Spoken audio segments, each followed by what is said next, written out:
শ্বশুর বাড়িতে রান্না যেদিন সুন্দর করি, সবাই তো থালা চেটে পুটে খাচ্ছে, তখন আমি একটু চেখে দেখলাম সুন্দর হয়েছে, কিন্তু ছেলে মা কেউই তো কিছু বলছে না। এই দেখেছো, খেয়ে উঠে গেল, একটা কিছু বললো না। ধুর, এদের জন্য রান্না করাই ফালতু। ধুর, শ্বশুর বাড়িতে রান্না যেদিন একটু খারাপ হয়, এহে, তরকারিটাতে নুন দিয়েছো কেন? মুখে তোলা যাচ্ছে না। ছি! ফু, ফু।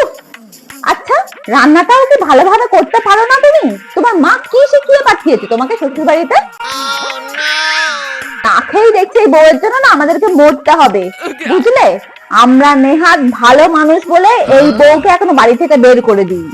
অন্য লোক হলে না বাড়ি থেকে কবে বের করে দিত। আপনারা যদি সত্যি ভালো মানুষ হতেন না, তাহলে খারাপ খাবারও সোনামুখ করে খেয়ে নিতেন। খালি নিজেদেরকে ভালো মনে করে। অসভ্য ফ্যামিলি, অসভ্য লোকজন, দেখতে পারিনি।